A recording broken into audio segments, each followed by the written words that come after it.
अभ्यासक आपल्या सोबत आहेत, मी त्यांचं सुद्धा सगळ्यांचं स्वागत करतो। पण मी या चर्चेची सुरुवात आमदार शरद सोनावणे यांच्यापासून करणार आहे।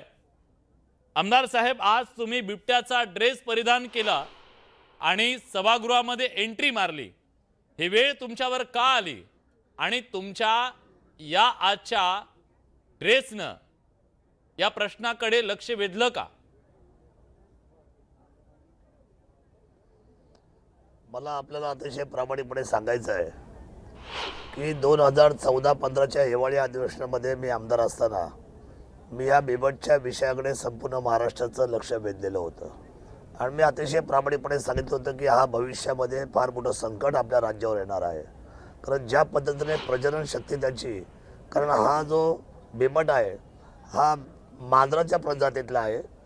जवळजवळ 1.5 वर्षामध्ये तो 2दा प्रजनन होतो आणि एका वेळेला 5-5, 6-6 पिल्लं तो जन्माला घालतो।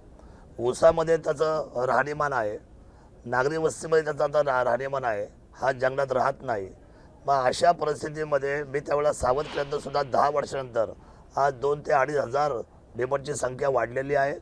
त्यामुळे नेहमी होणारे हल्ले, माझ्याकडे 3 महिन्यामध्ये 55 लोकं गेली आणि नाशिकमध्ये 9 लोकं गेली, नगर जिल्ह्यामध्ये शेजारी माझ्या 6 लोकं गेली, शिरूरमध्ये काही लोकं गेली, इकडे सातारामध्ये हल्ला होतोय, सांगलीमध्ये होतोय, कोल्हापूरमध्ये होतोय, विदर्भामध्ये होतोय, आज नागपूरमध्ये आज सकाळी अधिवेशन चालू असताना 2 तास एका बिबट्याने हैदोस घातलेला आहे।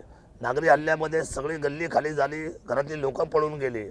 अशा परिस्थितीमध्ये हे आपत जे आहे, आपत म्हणजे संकट, हे संपूर्ण आता राज्यावर आहे।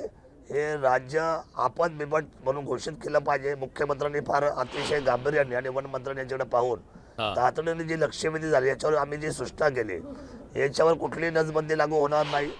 आणि खरं तर हे जे आपण पाहतो वन्यजीव जे संघटना आहे किंबहुना संपूर्ण जगभरातली जी संघटना आहे, ते वेळोवेळी आपल्याला सांगते की तुम्ही आता मंडळींची आमची सोय करा, आम्ही त्यांना खानपान त्यांचं काय असेल त्याच्या बाबतीमध्ये आम्ही मेंटेनन्स त्यांचा खर्च करू।